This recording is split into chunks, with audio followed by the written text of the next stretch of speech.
Senhor ministro Flávio Dino, o senhor tem decepcionado os brasileiros, frustrado as pessoas que lhe confiou esse cargo e, obviamente, nós temos divergências gigantescas politicamente e ideologicamente.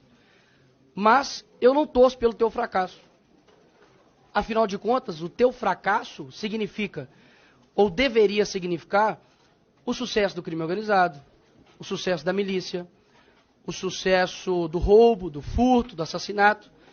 E eu sei que são as vítimas, no fim das contas, desse crime, que é a população brasileira em geral. E eu também não serei aqui leviano, assim como eu acredito que vocês são, em colocar toda a culpa de todo o crime nas suas costas. Até mesmo porque eu sei que vocês fazem isso com o seu opositor político. Diga-se de passagem, Jair Bolsonaro. Mas é evidente que o seu trabalho, ou a falta do seu trabalho, tem gerado consequências. Por exemplo, o homem que deveria ser o mais odiado pelo crime organizado, entra em um local dominado pelo crime organizado, que é, por exemplo, o Complexo da Maré. E como explicar isso para um cidadão comum brasileiro? Porque a esquerda, que odeia o Bolsonaro, ainda assim, ela confessa de que o crime odeia ele. E odeia, inclusive, o ex-ministro da Justiça, Sérgio Moro, que inclusive teve ameaças, né, de matar a sua família. Pelo que me parece, o senhor não demonstra nenhum ofensivo potencial ao crime, nenhum risco a eles. Afinal de contas, quando você olha a sua contundência com relação ao dia 8, e de fato, quem errou tem que ser punido, mas um cidadão comum brasileiro, ele pesquisa lá suas declarações, por exemplo, no Twitter, né, uma mídia que o senhor gosta de falar, e gostaria que o senhor prestasse atenção, porque eu prestei atenção no senhor. Ouvir a verdade deve ser complicado, né, senhor ministro? Mas se puder parar meu tempo, que o ministro está incomodado com alguma coisa. Se puder parar meu tempo, por gentileza. Interrompe o tempo um minutinho. O ministro está dizendo aqui que está fugindo da pauta. Eu já expliquei aqui como que eu conduzo essa comissão. Só um minuto. O deputado é livre para falar o que quiser e o ministro responde o que quiser. O deputado pode falar sobre qualquer assunto. Então, deputado Nicolas. É a primeira vez que eu vejo um ministro sem medo de ir na maré, mas com medo de perguntas. Enfim. Voltando aqui ao tema, senhor ministro. O senhor é muito contundente com relação à baderna que ocorreu aqui no dia 8. Inclusive, diversas declarações, os chamando de terroristas. E um cidadão comum brasileiro verifica isso, por exemplo, no seu Twitter. Mas eu peço ao povo brasileiro que coloque lá PCC. Vai ter 2 menções somente. Inclusive defendendo, dizendo que não há nenhum atrelamento entre o PCC e PT. Quando você pesquisa lá Comando Vermelho, não há nenhum tipo de menção no seu Twitter sobre Comando Vermelho. E isso causa uma estranheza muito grande. Uma pessoa que tem uma contundência muito grande para ir para cima de baderneiros, que de fato acredito que são, mas não dá nenhum tipo de declaração contundente, como, por exemplo, o maior crime organizado que há no Brasil, que é o PCC. Nós vemos o tipo de foco do senhor, para mim é muito estranho, muito difícil de explicar, confesso.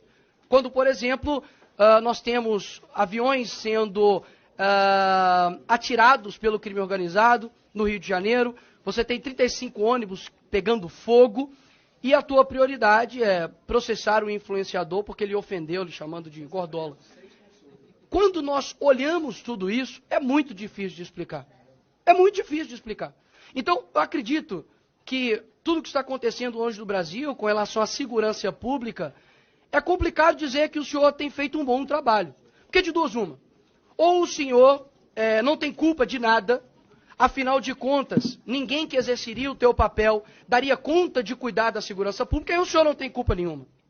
Ou o senhor não está tendo competência para tal, para exercer o Ministério da Justiça.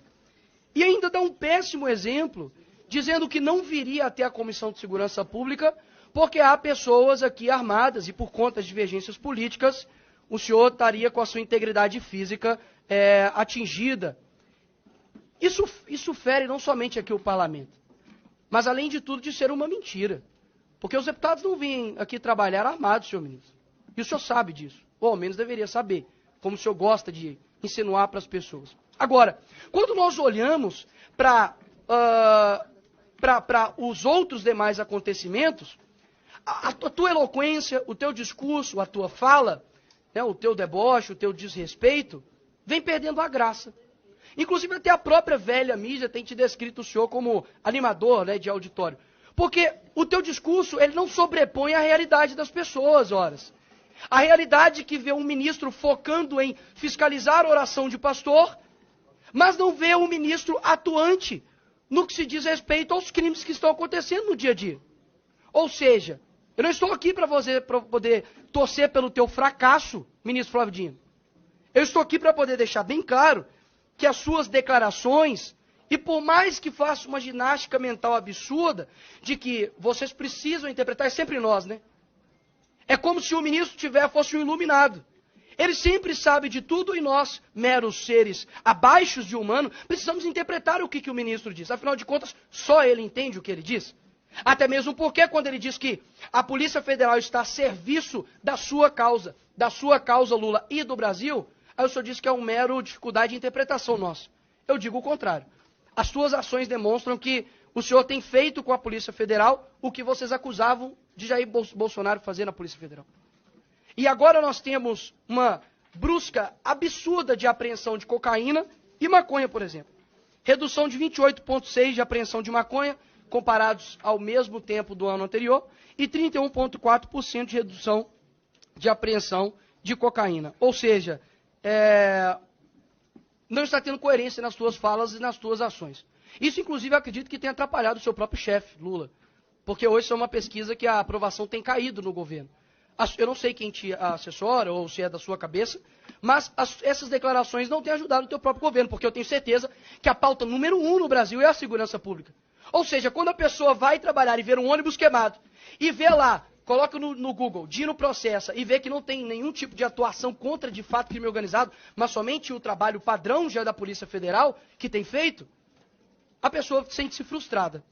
Então, eu acredito que não há coerência ou imparcialidade por parte do ministro. Pelo contrário, defende tudo o que condena e quando é da direita faz um show absurdo, vai para cima inclusive de ministros, deputados que com as suas falas na tribuna, mas nada o faz contra, de fato, o crime organizado que tem destruído as famílias no Brasil. E por fim, pelo menos uma coisa eu concordo com o senhor, ministro Flávio. O senhor disse que o senhor era um personagem, né, dos Vingadores. Acredito que o senhor parece muito com o Nick Fury. Não sei se o senhor conhece. Só enxerga, de fato, realmente de um lado.